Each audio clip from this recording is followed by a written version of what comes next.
Sobre a brevidade da vida. Sêneca. Introdução. Lúcio Aneu Sêneca é um nome incontornável quando pensamos na filosofia e na literatura antiga. Nascido por volta de 1 a.C., foi o segundo de 3 filhos do escritor de quem herdou o nome, conhecido como Sêneca o Velho ou Sêneca o Rétor. Sua família era abastada, de classe equestre e proveniente da região onde hoje fica Córdoba, na Espanha. Seu pai, mencionado anteriormente, escreveu uma história de Roma que até pouquíssimo tempo atrás permaneceu perdida e também um conjunto de cartas endereçadas aos 3 filhos sobre rétores e as atividades declamatórias na sua época de juventude, durante meados do século I a.C. Sua mãe chamava-se Élvia, possivelmente de ascendência hispânica. Seu irmão mais velho, Aneu Novato, foi um político de sucesso em Roma e chegou a ocupar o cargo de procônsul na Achaia, onde encontraria o apóstolo Paulo. Sêneca ainda tinha um irmão mais novo, Aneu Mela, em quem o pai havia depositado maior esperança para uma carreira na filosofia, mas que acabou se retirando da sua vida pública ainda jovem. Foi pai famoso, poeta do poeta Lucano. Sêneca e seus irmãos foram para Roma jovens e deram início à educação que costumava levar jovens abastados a ter uma carreira como políticos ou oradores. No decorrer dos seus estudos, os alunos eram apresentados e estimulados a refletir a respeito de muitas obras literárias, históricas e exercícios retóricos, um dos quais a declamação, sobre o qual seu pai haveria de escrever a respeito.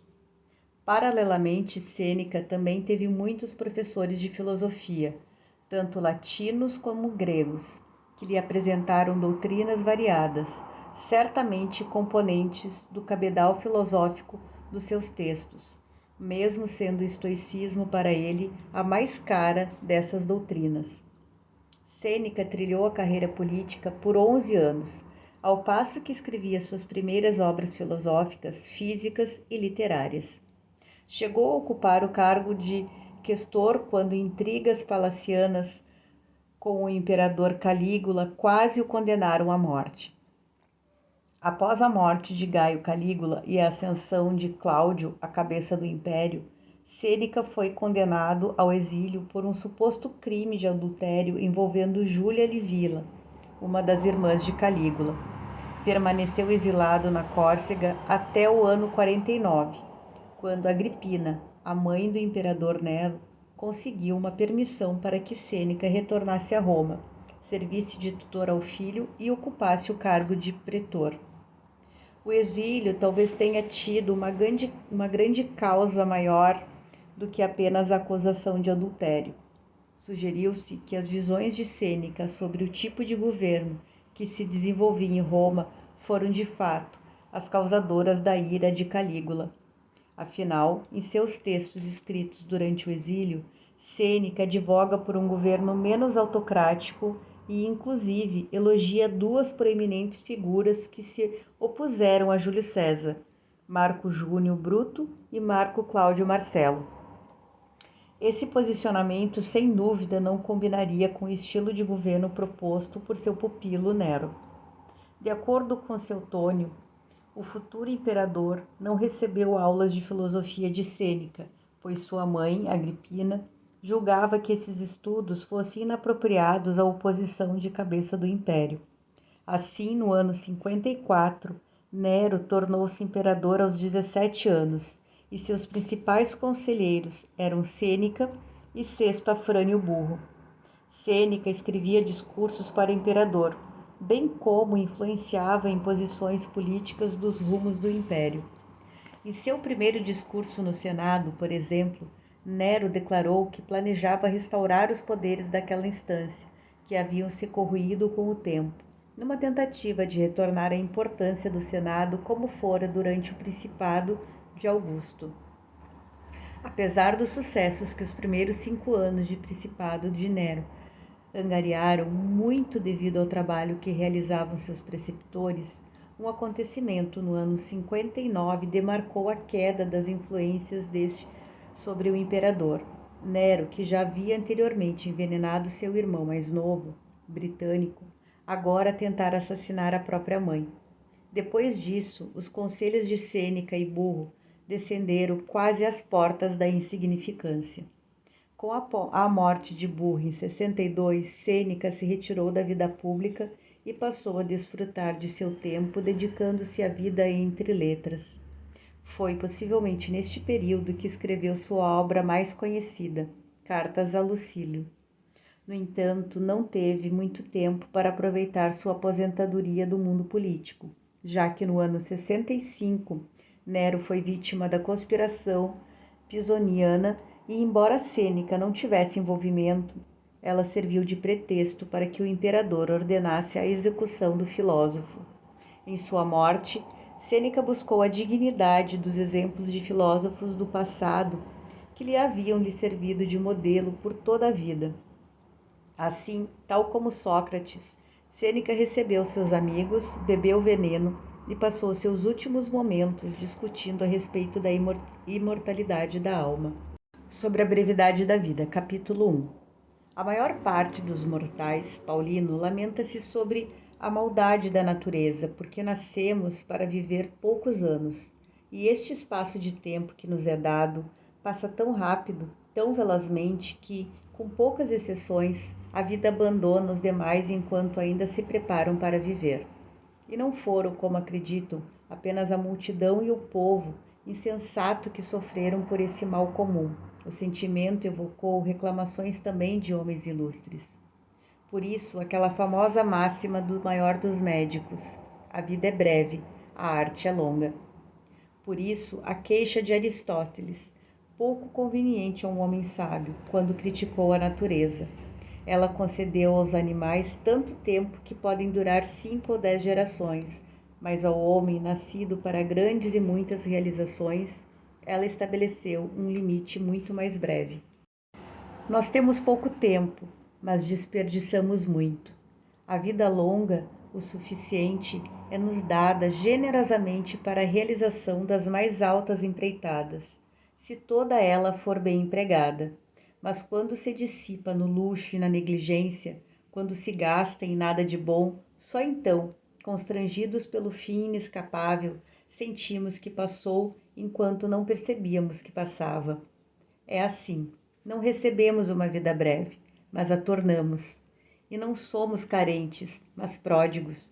Do mesmo modo como uma enorme e régia riqueza chega às mãos de um mau dono, perde-se em um único instante, mas a riqueza, ainda que módica, se for entregue a um bom guardião, cresce com o seu próprio uso.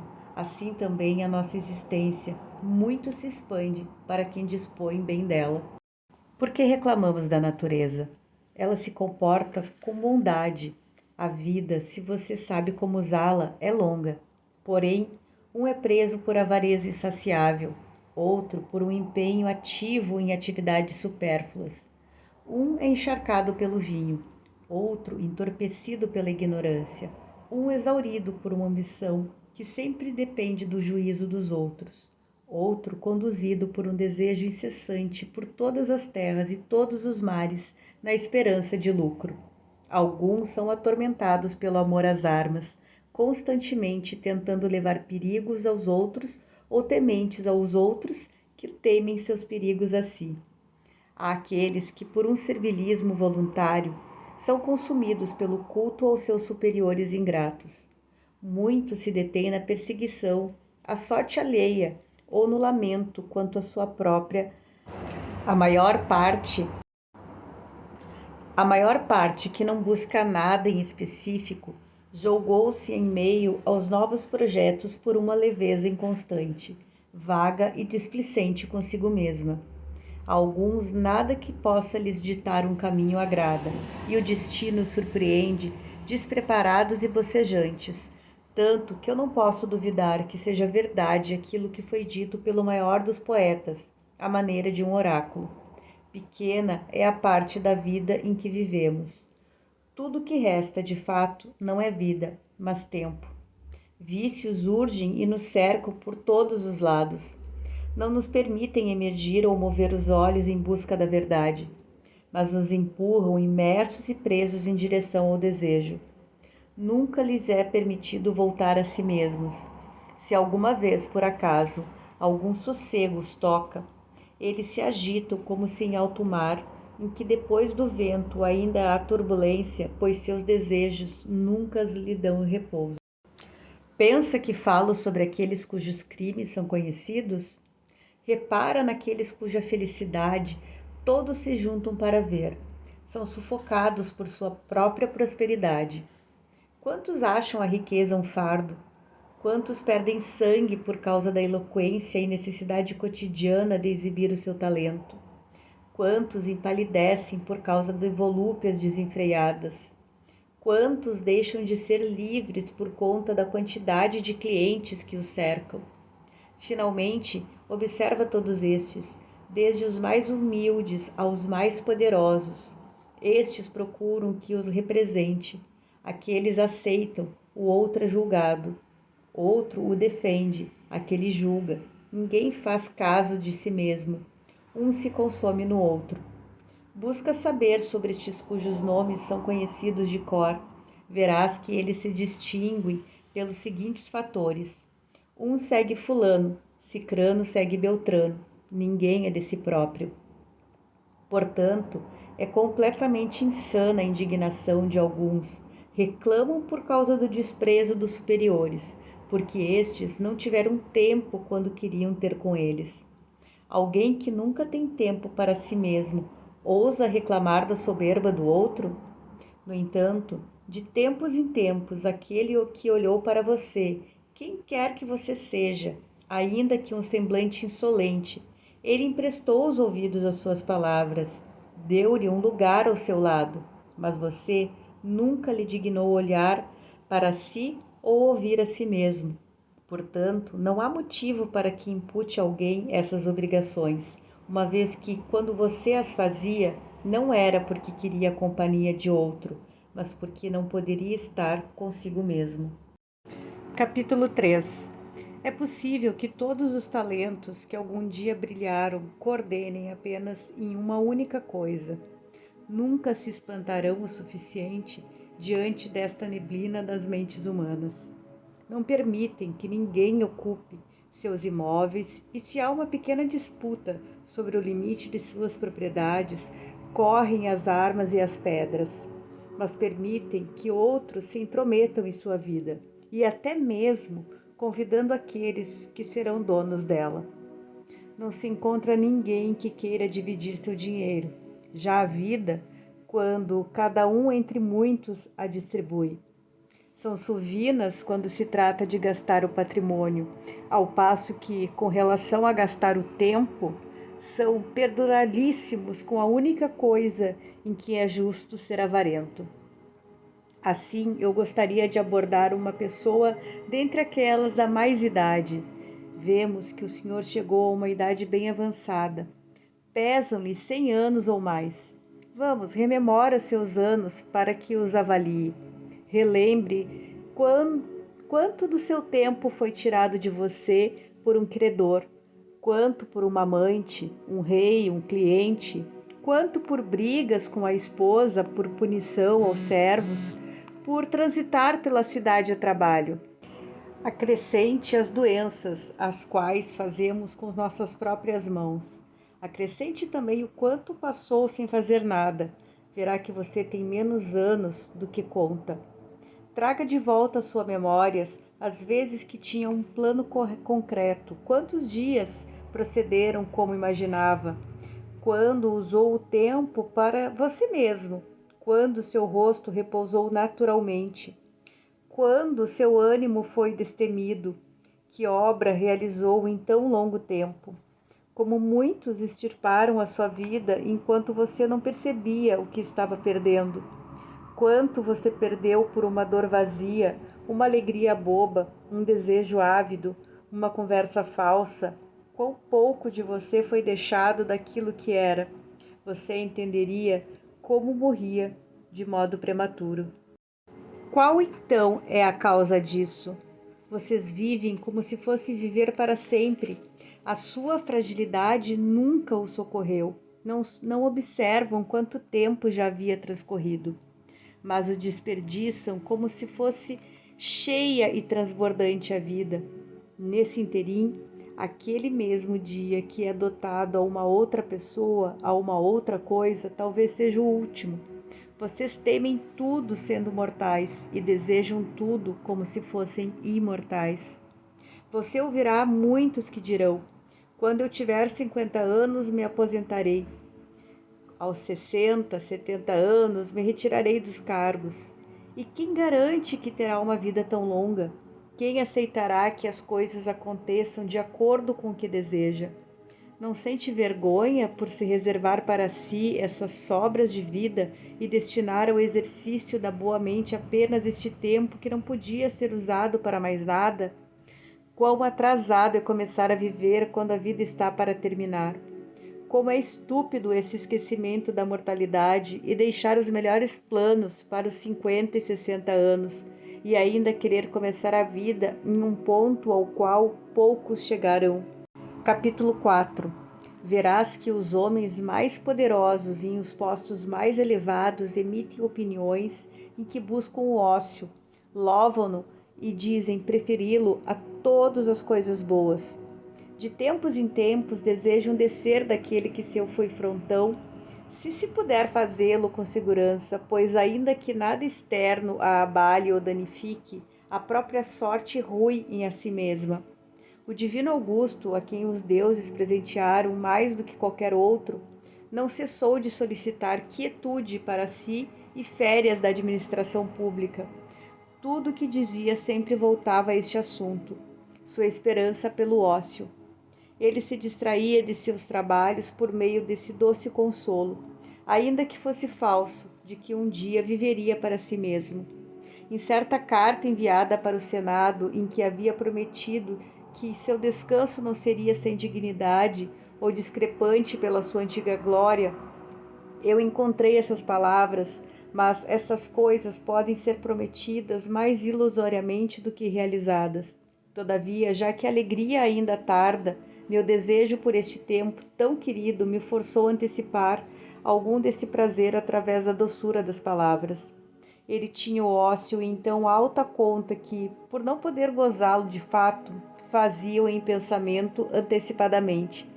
Aquele que via que todas as coisas dependiam apenas de si, que decidia a sorte de das suas próprias pessoas e seus próprios povos, pensava sobre aquele dia felicíssimo em que deixaria sua grandeza. Ele havia experimentado quanto suor haviam arrancado todas aquelas coisas boas que brilhavam por todas as terras, quanta preocupação estava por trás. Foi forçado às armas primeiro contra seus concidadãos, depois contra seus colegas e por último contra sua família. Derramou sangue por terra e mar. Foi levado à guerra na Macedônia, Sicília, Egito, Síria, Ásia e em quase todos os lugares. Ele voltou seus exércitos para as guerras externas quando estes se cansaram de derramar sangue romano. Enquanto apaziguava os Alpes e dominava inimigos assentados no meio da paz e do império, enquanto expandia os limites para além do Reno, do Eufrates e do Danúbio, em sua própria cidade afiavam-se as lâminas de Murena, Cepião, Lépido, Ignácio e de outros contra ele. Ainda que não havia escapado das insídias dele quanto a sua filha e todos os jovens nobres presos ao adultério como que a um juramento, aterrorizavam a sua frágil idade, como também Iulo e ainda uma terrível mulher ligada a Antônio. Ele cortou essas úlceras junto com os próprios membros. Outros nasceriam, assim como um corpo com excesso de sangue, sempre alguma parte se rompia. Por isso desejava o ócio, e nessa esperança e neste pensamento residiam seus trabalhos. Esta era a vontade daquele que podia atender à vontade dos outros. Marco Cícero, lançado entre Catilinas, Clódios, Pompeus e Crassus, uns inimigos manifestos, outros inimigos dúbios, enquanto era sacudido junto com a República e tentava colocá-la em uma rota segura. Por fim, ele naufragou. nem tranquilo quando as coisas iam bem, nem paciente nas adversidades. Quantas vezes amaldiçoou aquele que, mesmo consolado dele, o qual ele louvava não sem razão, mas sem fim. Que palavras tristes ele emprega em uma certa carta para Ático, depois de derrotado Pompeu, o pai, quando o filho ainda tentava reviver, na Espanha, os exércitos despedaçados. Quer saber, ele pergunta, o que faço aqui? Cumpro tempo em minha vila, em Túsculo, semi-livre. Depois ele acrescenta outras palavras, com as quais tanto lamenta os tempos passados como se queixa do presente, e ainda se desespera quanto ao futuro. Cícero se diz semi-livre, mas por Hércules a um sábio nunca se recairá um termo tão baixo, nunca será semi-livre aquele de liberdade íntegra e sólida, livre, dono de si mesmo e mais alto que os demais, pois o que pode estar acima de alguém que está acima da sorte.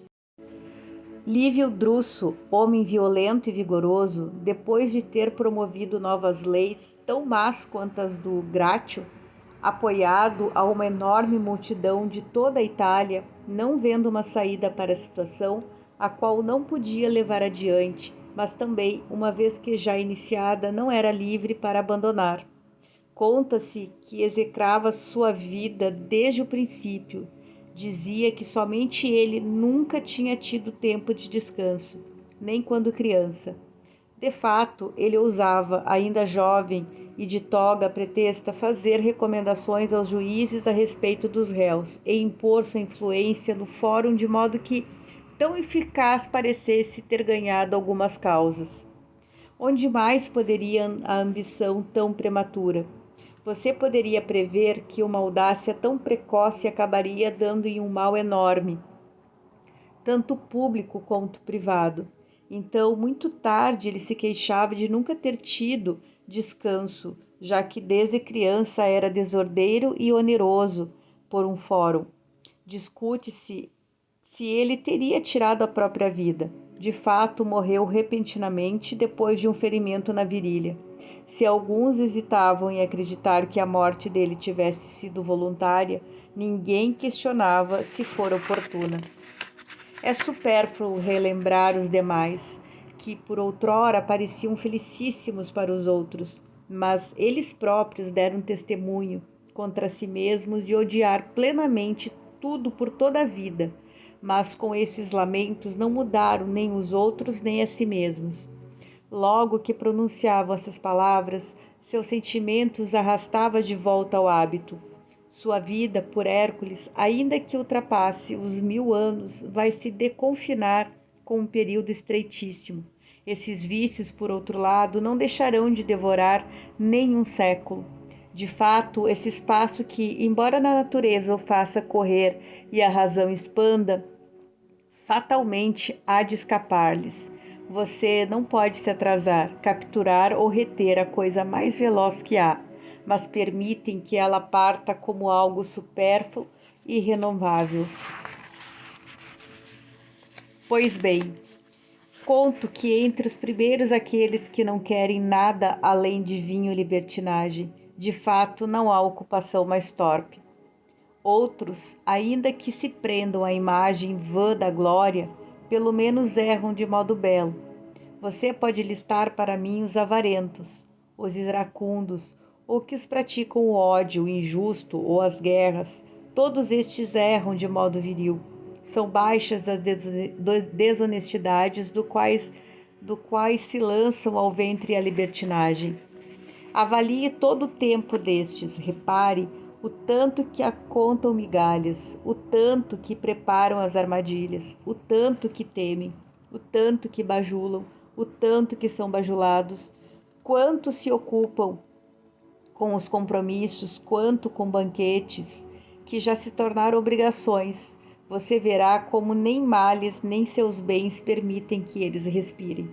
Por fim, todos concordam que nada pode ser feito por alguém ocupado, nem a eloquência, nem os estudos liberais, uma vez que uma alma distraída não capta nada de modo mais aprofundado, mas rejeita tudo como se fosse-lhe imposto. Nada é menor do que viver para alguém ocupado. Conhecimento nenhum é mais difícil. Por todo canto são muitos os que professam as outras artes, algumas das quais, em verdade, até mesmo crianças parecem ter tomado conta, de modo que podem ensinar. Deve-se aprender a viver por toda a vida, e por mais do que você admite, toda a vida é um aprender a morrer.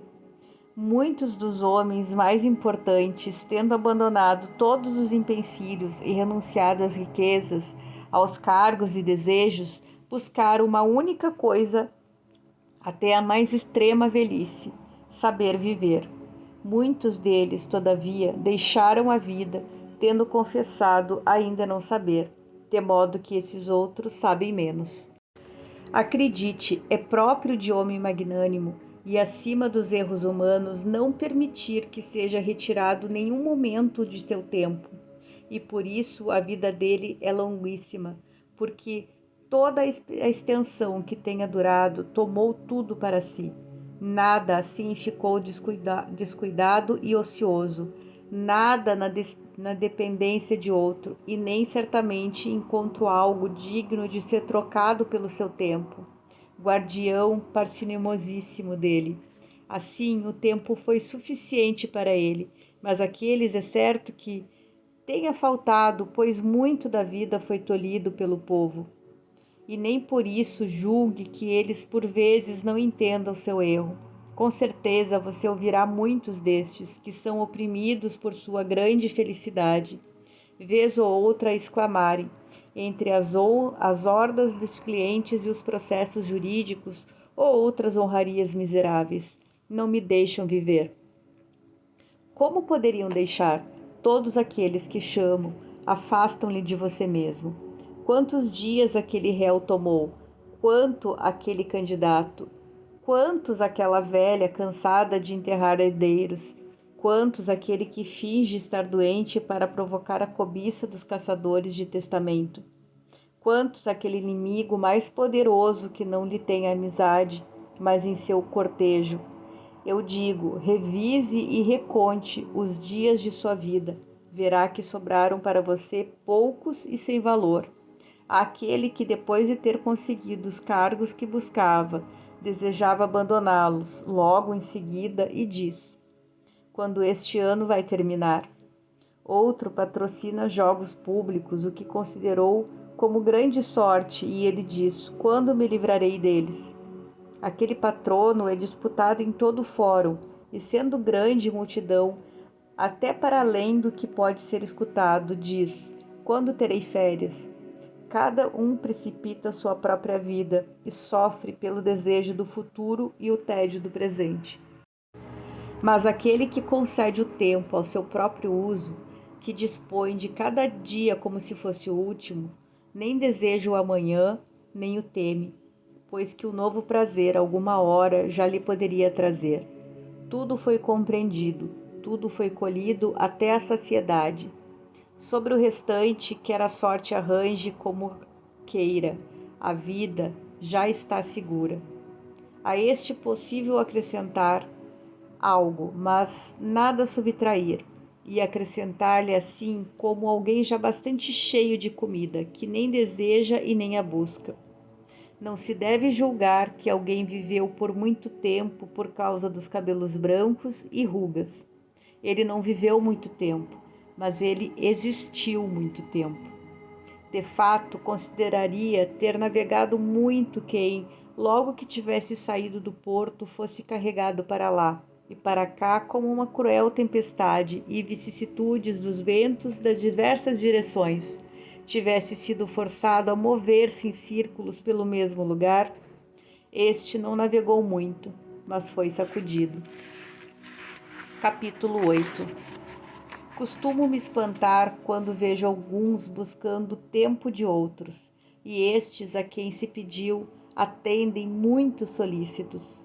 Cada um analisa aquilo pelo qual se pede o tempo.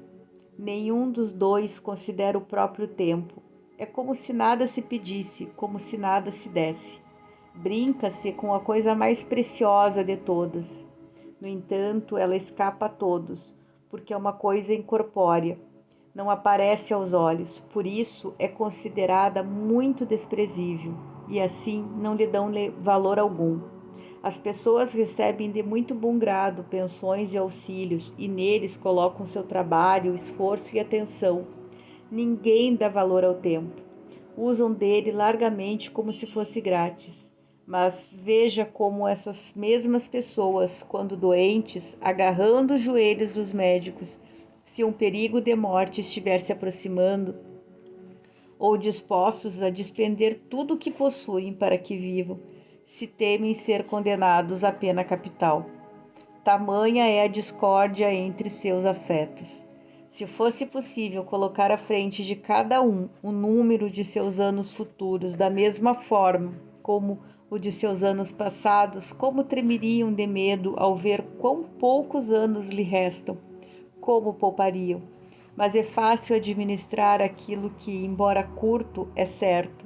Deve-se conservar com mais diligência aquilo que você não sabe quanto faltará.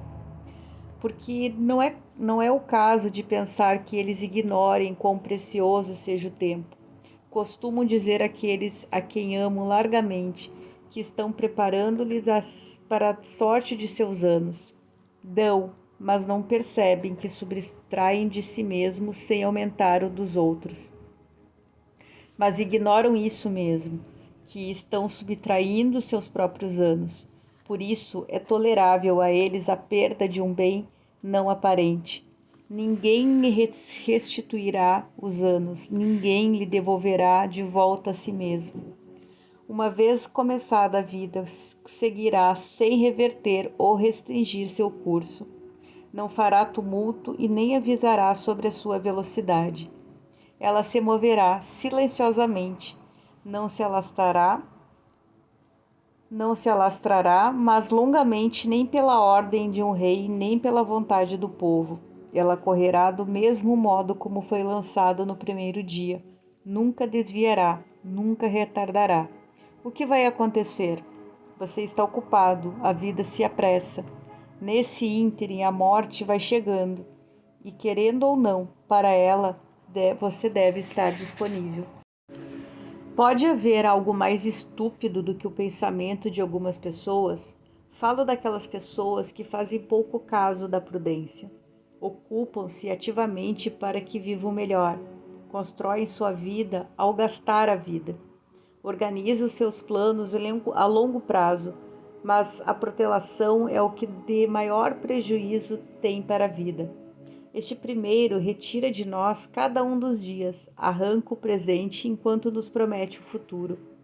O maior obstáculo da vida é a expectativa, que depende do amanhã e perde o hoje. Você não dispõe do que está na mão da fortuna, desde que o que está na sua. Para onde olha agora? Para onde se estica? Tudo que ainda há de vir jaz na incerteza. Viva já!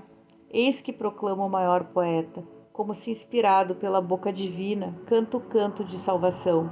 Os melhores dias da vida são os que escapam primeiro dos tristes mortais. Por que se atrasa? Ele diz. Porque demora. Se não o ocupa, ele foge. E ainda, se você o tiver ocupado, ele fugirá. Portanto, deve-se lutar com a velocidade do tempo, usando a velocidade, assim como deve-se sorver bem depressa a água de uma rápida torrente que não fluirá para sempre. Diz isso de modo belíssimo para censurar a demora infinita, porque não diz a melhor idade, mas sim dia. Porque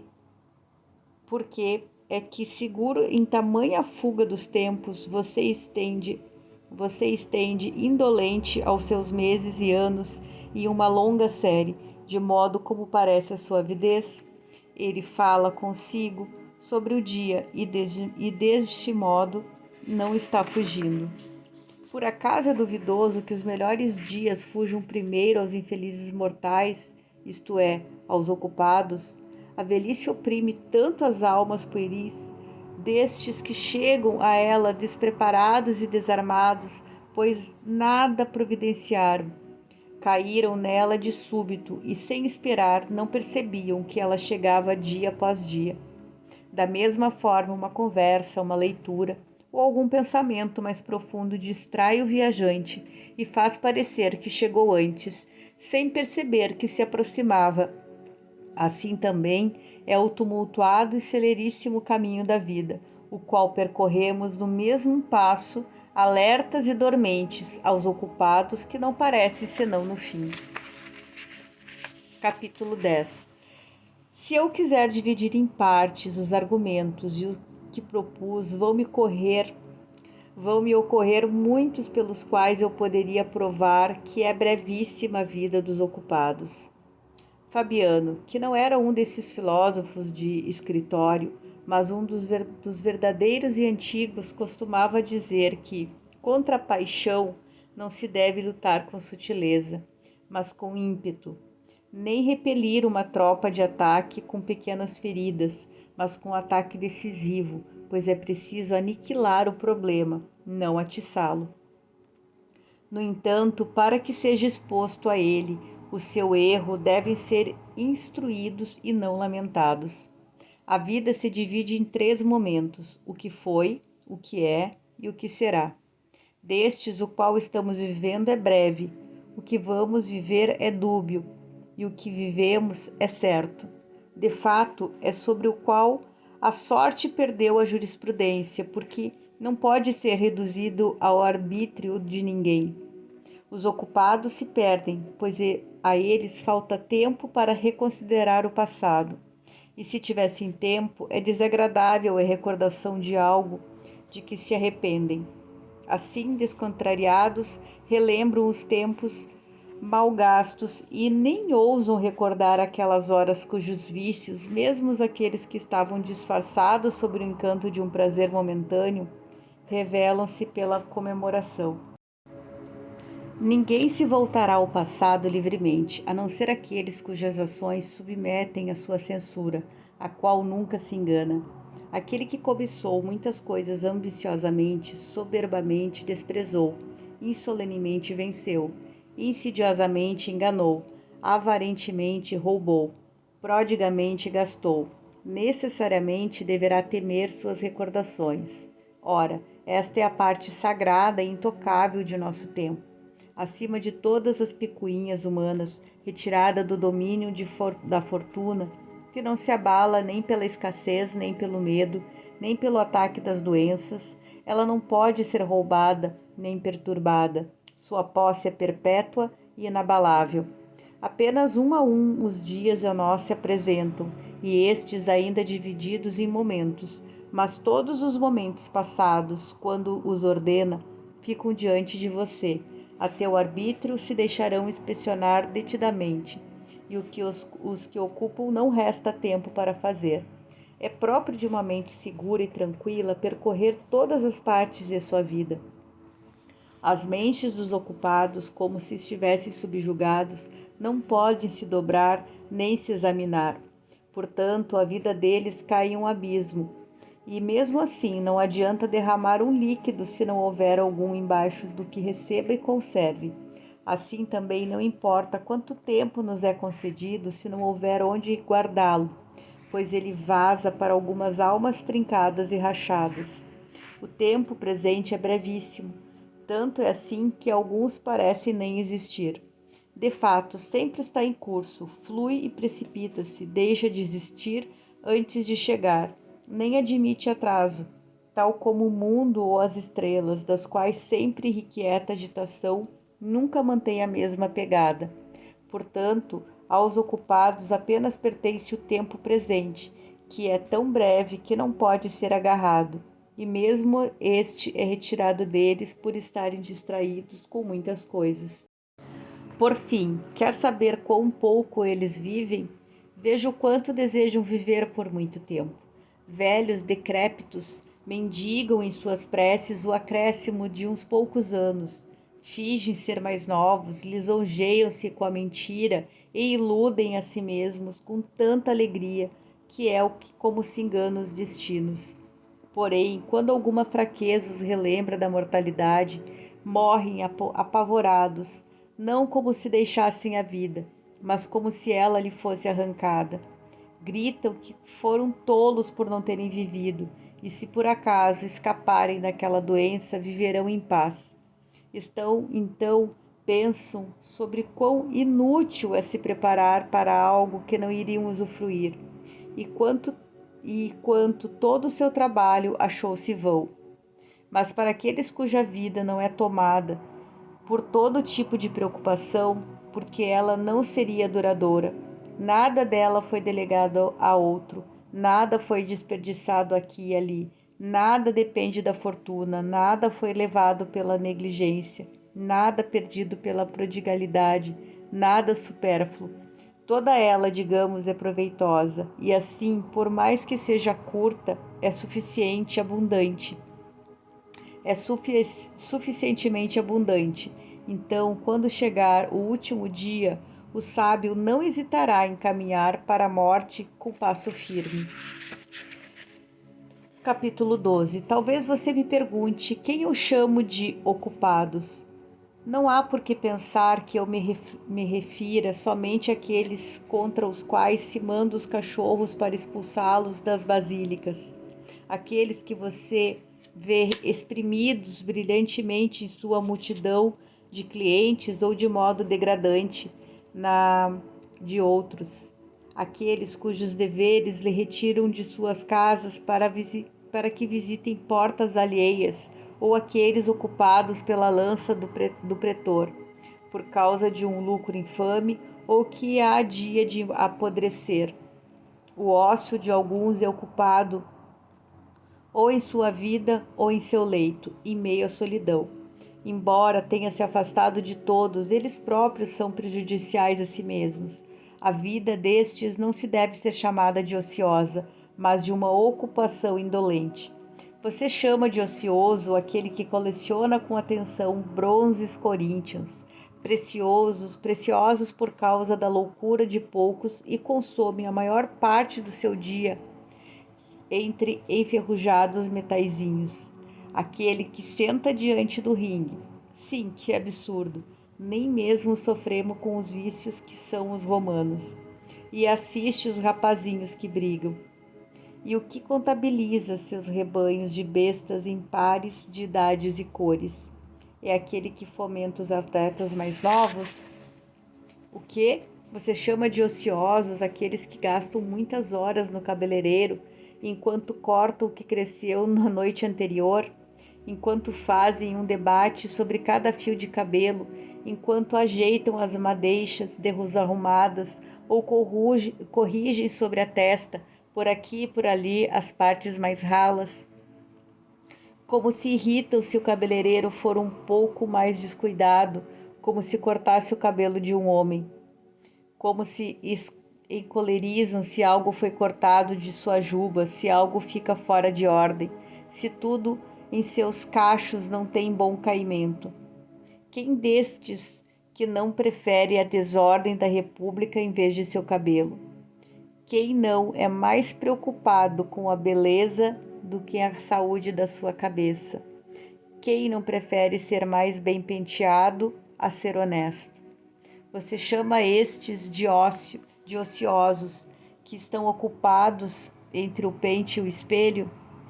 E quanto àqueles que se ocupam em compor, ouvir e aprender canções, enquanto deturpam a voz, cujo uso correto a natureza fez o melhor e mais simples inflexões de modulações inertíssimas, cujos dedos sempre marcam alguma canção interna, dos quais, mesmo quando chamados a tomar parte de questões sérias e até mesmo tristes, ouve-se uma cantarola discreta. Estes não têm ócio, mas um negócio inútil.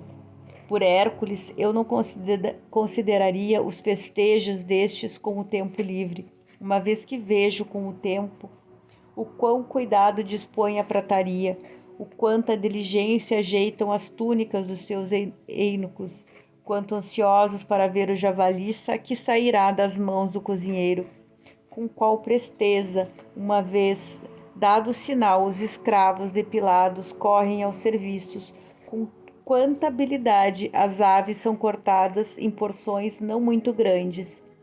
Quão atentadamente os escravos infelizes limpam os vômitos dos bêbados. A partir disso que se consegue a fama de elegante e refinamento, e seus males os perseguem em todas as partes da vida, de tal modo que não conseguem nem beber e nem comer sem afetação. Eu certamente não contaria entre os ociosos os que se transportam para cá e para lá em celas e liteiras e anseiam o momento de seu passeio, como se não pudessem faltar a ele, nem aqueles que são lembrados por outra pessoa quando se deve se banhar, nadar ou jantar. Seus espíritos excessivamente frágeis estão tão dissolvidos pela preguiça que eles sequer podem saber se têm fome. Ouvi um desses afetados, se é que chamar de afetação desaprender a vida e os modos humanos, quando tirado do banho por várias mãos e colocado na cadeira, perguntar: já estou sentado?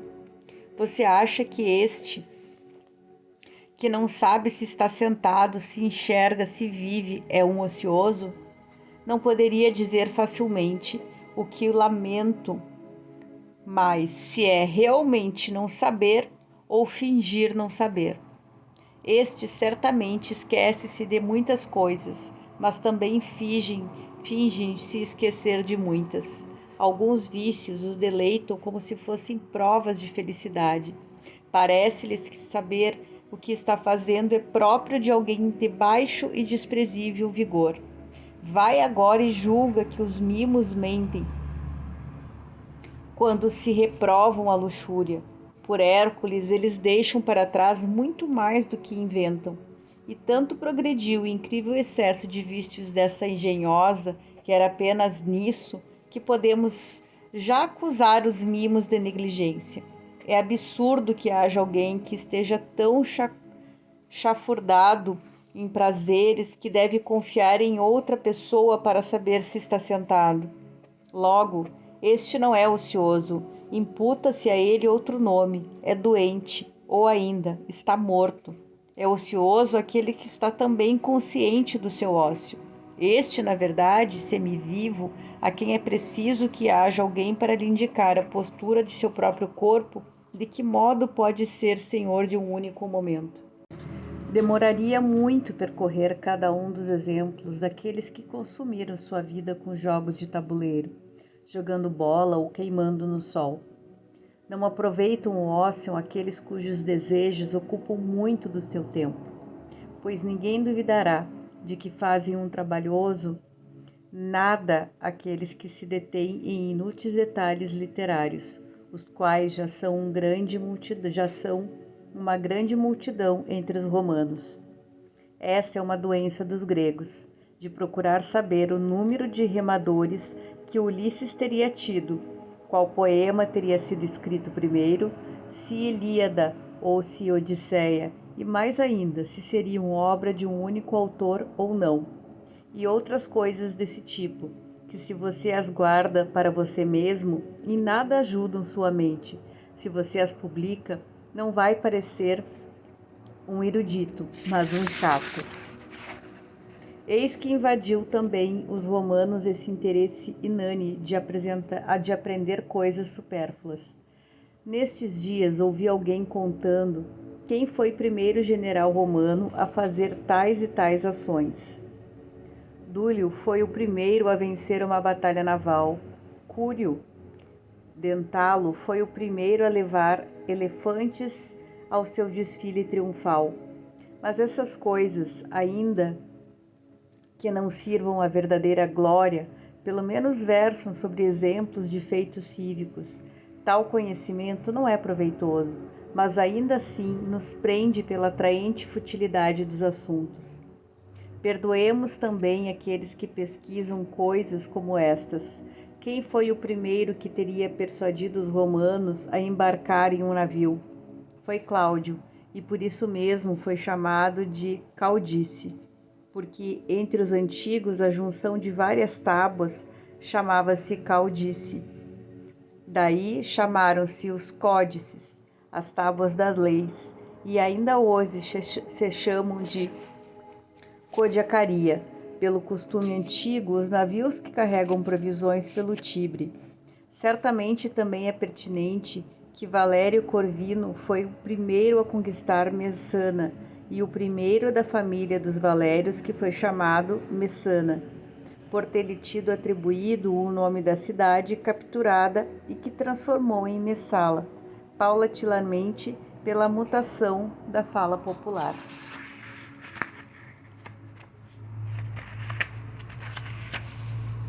Pois você permitirá que alguém se preocupe também com istos, que Lucilo Lufa foi o primeiro a apresentar no circo de leões soltos, em outros tempos apressavam-se acorrentados, e que lanceiros foram enviados pelo rei Bótio para matá-los. E você acha que isso também deve ser permitido? Traz alguma coisa de proveitoso o fato de Pompeu foi o primeiro a apresentar uma luta de 18 elefantes contra homens indefesos, simulando um combate? O líder da cidade, e como diz a fama, entre os líderes de exímia bondade, julgou digno de memória esse tipo de espetáculo, sacrificar homens de uma nova maneira. Lutam até morrer? É pouco. Esfacelam-se? É pouco. Que sejam esmagados por uma enorme massa de animais. Era melhor que essas coisas fossem esquecidas, para que algum prepotente não invejasse nem aprendesse algo tão desumano. Ah, quanta névoa uma grande felicidade lança em nossas mentes! Ele então acreditou estar acima da natureza quando lançou todos os bandos de homens miseráveis a bestas nascidas sob outro céu, quando suscitou a guerra entre animais tão diferentes, quando fez derramar tanto sangue às vistas do povo romano. Ele que logo seria coagido a derramar ainda mais. Mas ele mesmo, depois de ter enganado pela perfídia alexandrina, entregou-se ao pior dos escravos para que o matasse. Só então, finalmente, compreendeu a jactância inútil de seu sobrenome. Não mais para o que retorne ao ponto em que me dispersei e mostre a supérflua dedicação de alguns à mesma matéria. O mesmo narrava que Mételo, uma vez vencidos os cartagineses da Cilícia, foi o único de todos os romanos a conduzir diante do carro o seu desfile triunfal 120 elefantes capturados, e que Sula foi o último dos romanos a ampliar o pomério.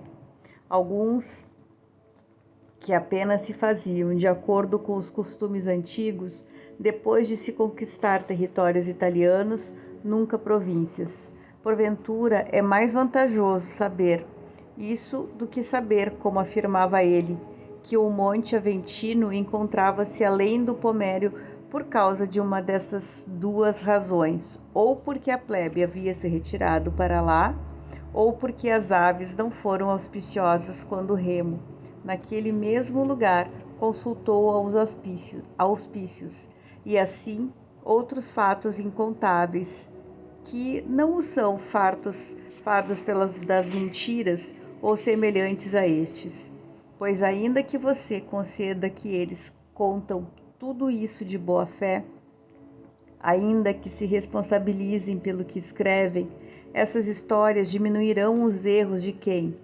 De quem refrearão os desejos? Quem farão mais corajoso? Quem mais justo? Quem mais generoso?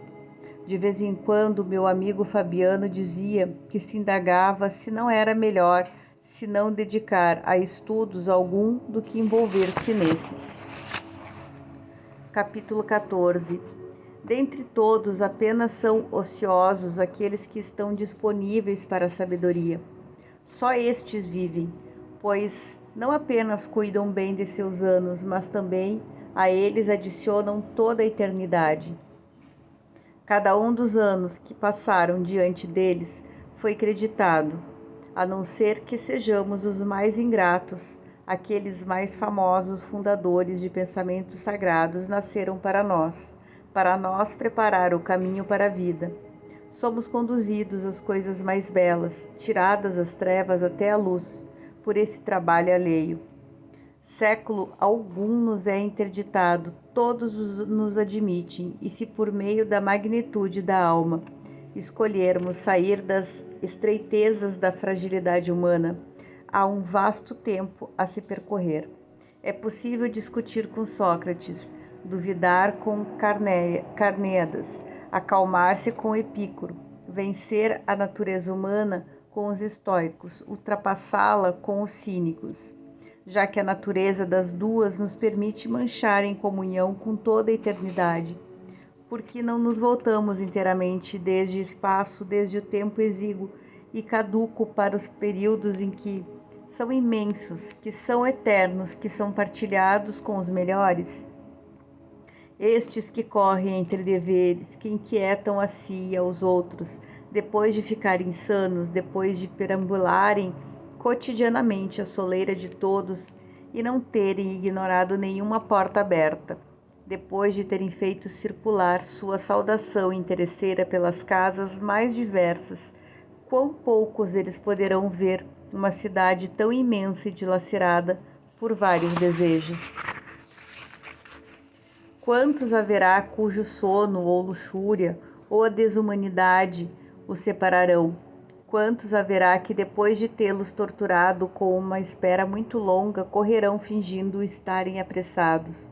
Quantos evitarão aparecer no átrio lotado de clientes e fugirão por passagens secretas de suas casas, como se fosse menos de descortês enganar que excluir?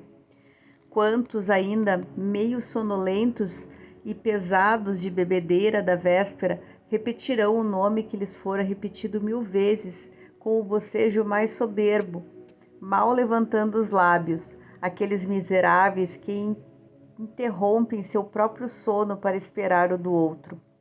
Podemos dizer que se aplicam a verdadeiros deveres aqueles que desejam ter intimidade diariamente com Zenão, com Pitágoras, com Demócrito e outros supervisores de boas artes como Aristóteles, Teofrastos. Nenhum destes está ocupado, nenhum vai se despedir de quem os procura, sem torná-lo mais feliz, mais amante de si mesmo.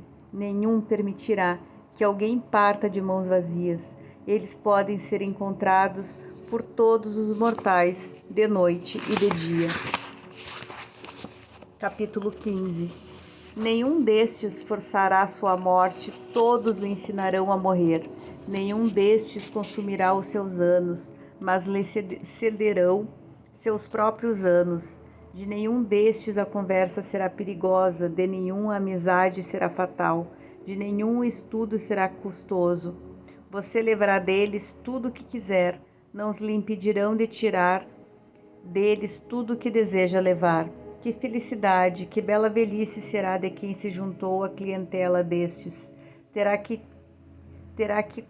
refletir sobre todos os tipos de questões, das menores a maiores. Quem consultar sobre si mesmo cotidianamente, de quem ouvir a verdade sem insulto, elogio sem adulação, a quem se moldar em semelhança. Costumamos dizer que não estava no nosso poder escolher nossos pais, são a nossa própria escolha, porque não estão ao acaso, é permitido a nós nascer por nossa própria escolha.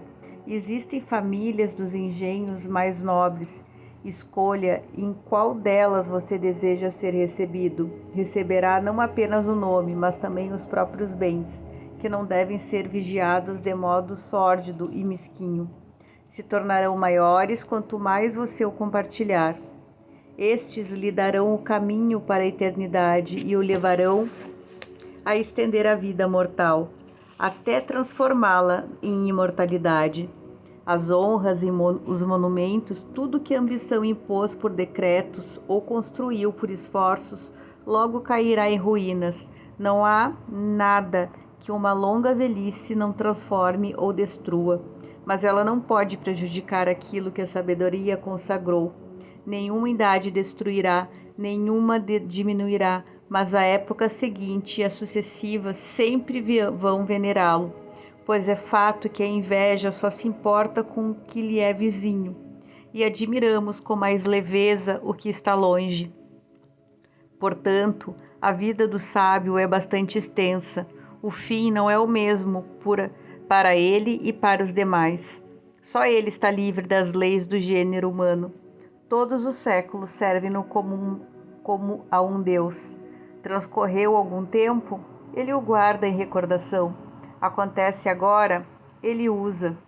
Há de acontecer, ele o antecipa. A reunião de todos os tempos em único torna a vida dele como breve ou longa.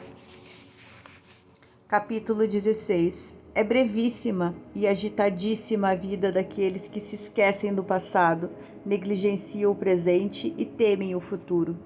Quando chegam ao fim, esses infelizes percebem tardiamente que estiveram ocupados por tão longo tempo enquanto não faziam nada. Não há motivo para achar que eles vivem uma vida longa, porque algumas vezes invocam a morte. Atormenta-os a imprudência a respeito das emoções instáveis e que incorrem justamente nas coisas que temem. Por isso, frequentemente optam pela morte, porque a temem. Também não há motivo para que você achar que há um argumento de quem vive muito tempo, porque às vezes o dia lhe parece longo, ou porque queixa-se de quem as horas tardam para passar até a chegada do jantar. Pois se por acaso as ocupações os abandonam, incomodam-se abandonados no ócio, e não sabem como dispor dele ou gastá-lo, e assim entendem a qualquer ocupação, e é um fardo todo o tempo entre uma e outra.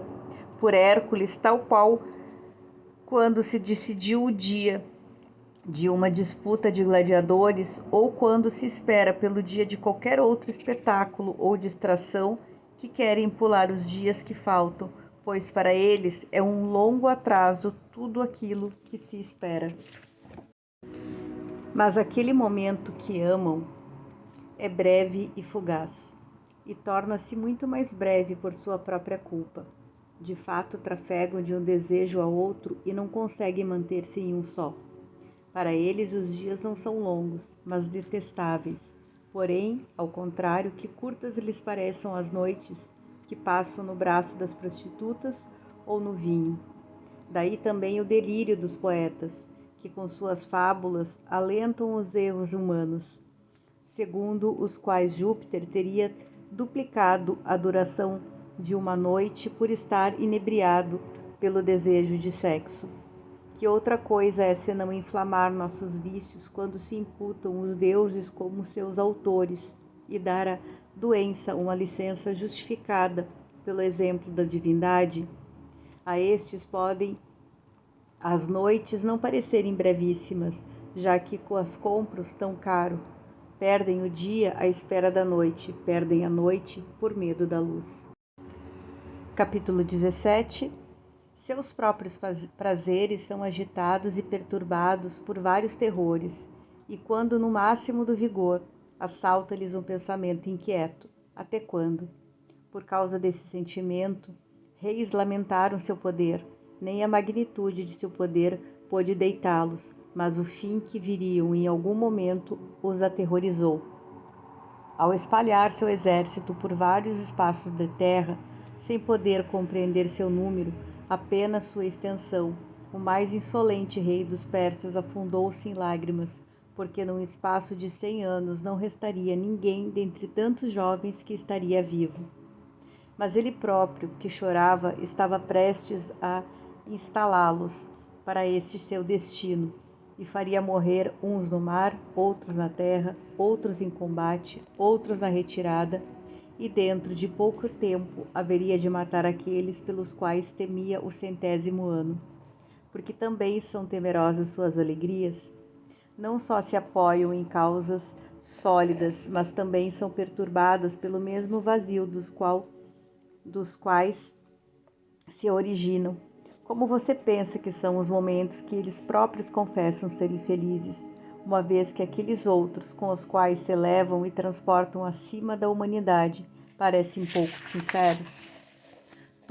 As maiores bênçãos são motivos de inquietação e não se deve confiar na fortuna, muito menos quando ela é boa.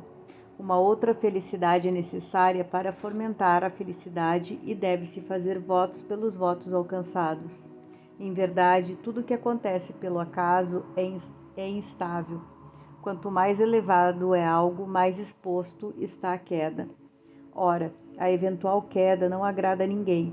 Portanto, é evidente que é extremamente infeliz, e não apenas extremamente breve.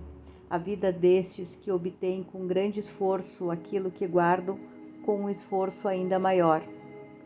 Sofregamente conseguem o que desejam, angustiados conservam o que conseguiram.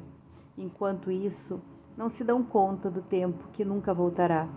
Novas ocupações substituem as antigas. Uma esperança suscita outra esperança, uma ambição, outra ambição. Não se busca o fim das infelicidades, mas muda-se de assunto. Nossos cargos nos atormentam, os outros nos tomam mais tempo. Deixamos de sofrer como candidatos, começamos como partidários.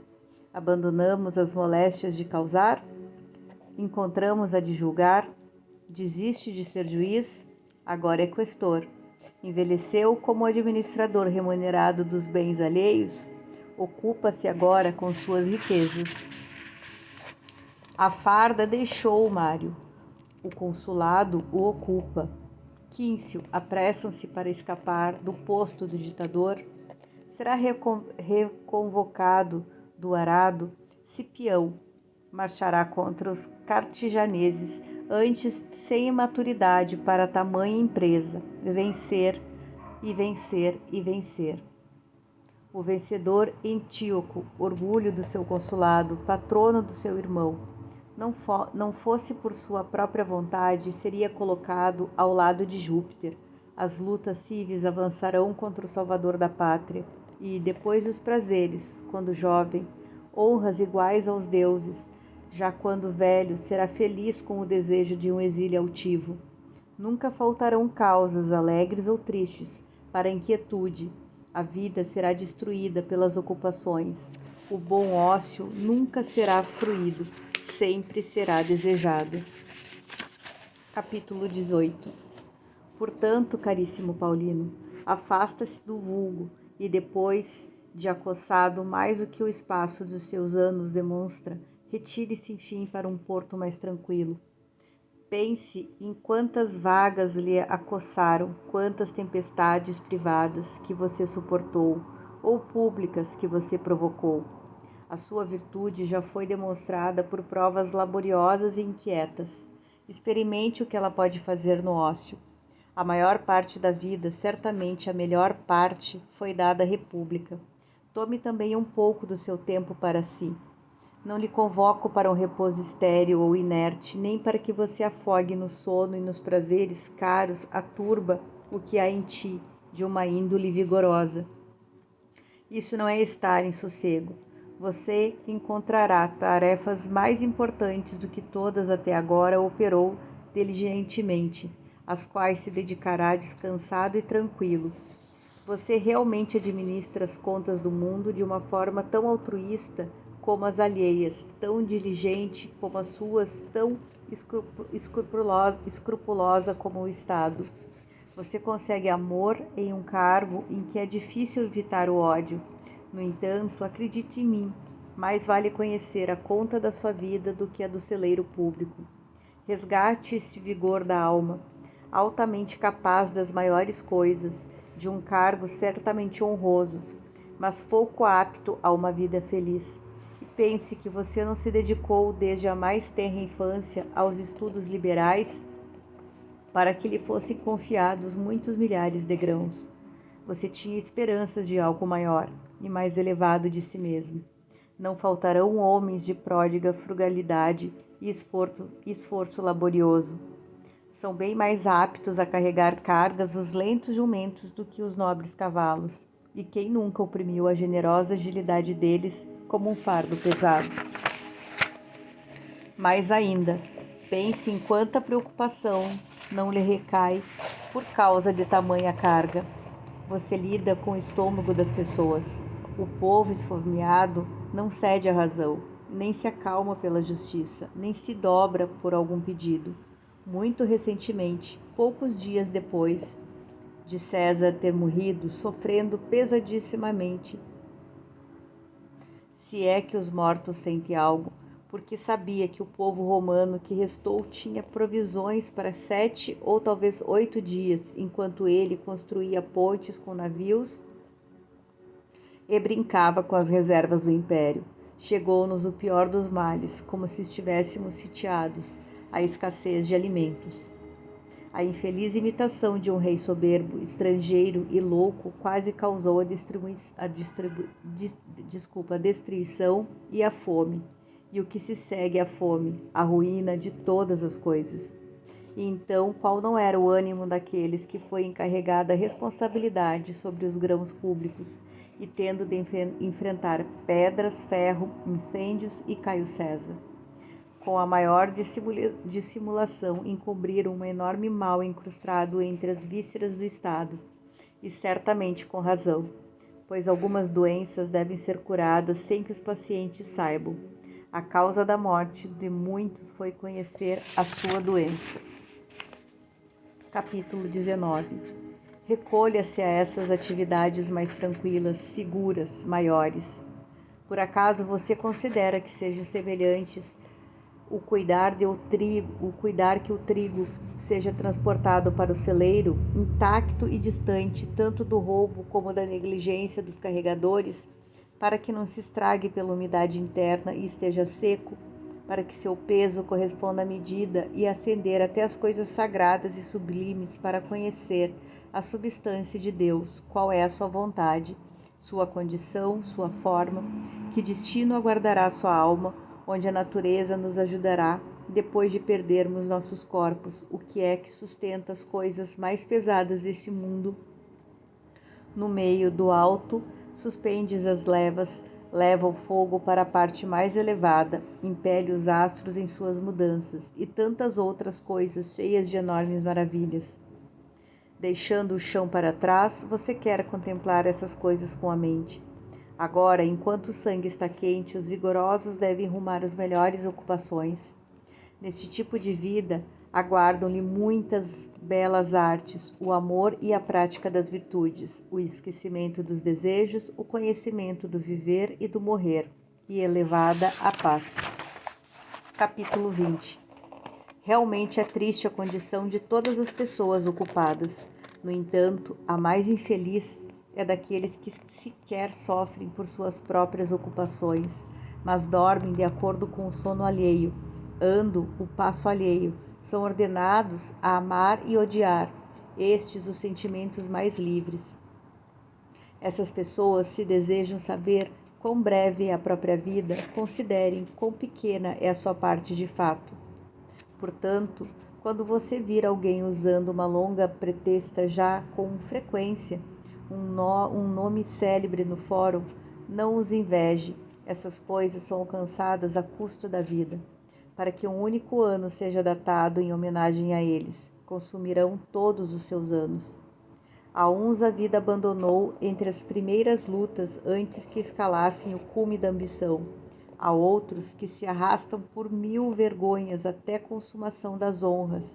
De repente lhes advém um pensamento infeliz de que trabalharam tanto para uma inscrição e um túmulo, e a extrema velhice de alguns, enquanto se ajustavam às novas esperanças como se fossem jovens, desfez-se impotente entre grandes e insaciáveis empresas. É repulsivo que aquele que já bastante idoso perde o fôlego no tribunal em defesa de litigantes totalmente desconhecidos. Desejoso de capturar a atenção de uma audiência ignorante, é torpe aquele que colapsa no meio dos seus próprios deveres, quando seu modo de vida o fez exausto, mais rápido do que o seu trabalho. É torpe quando morre recebendo seu quinhão enquanto herdeiro, desprezado por muito rir. Não posso omitir um exemplo que me ocorre. Sexto Turânio foi um idoso que, com provada diligência, que depois dos 90 anos, Tendo recebido de Caio César a dispensa do seu cargo, ordenou que fosse colocado na cama e que a família em volta dele o pranteasse como se estivesse morto. A casa lamentava a inatividade do seu velho senhor, e a tristeza não teve fim até que o trabalho que o amava lhe fosse restituído. Por acaso é proveitoso morrer ocupado? Muitas pessoas têm o mesmo ímpeto. O desejo de trabalhar dura muito mais tempo do que a capacidade. Lutam contra a fraqueza do corpo. Julgam que a própria velhice é fardo por nenhuma outra razão, senão do que o que ela coloca de lado. A lei não alista um soldado depois dos 50 anos, não convoca um senador aos 60. As pessoas são mais difíceis para dar folga a si mesmas do que a lei. Neste ínterim, enquanto roubam ou são roubados, enquanto um destrói a paz do outro, enquanto se tornam mutuamente infelizes, a vida não tem fruto, sem prazer, sem qualquer proveito para a alma. Ninguém tem a morte no horizonte, ninguém se furta a estender longamente as esperanças. De fato, alguns até mesmo organizam coisas que estão além da vida. Túmulos enormes, dedicatórias de obras públicas, oferendas às suas piras mortuárias e funerais ambiciosos. Mas, por Hércules, os funerais dessas pessoas deveriam ser acompanhados por tochas e círios, como se estivesse vivido por pouquíssimo tempo. Fim.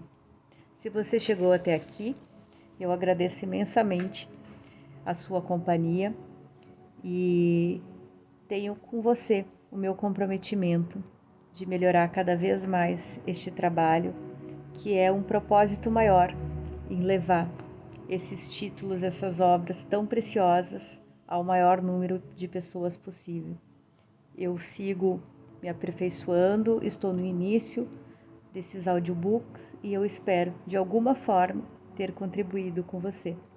Se fez sentido para você, te inscreve no canal e eu te espero por aqui.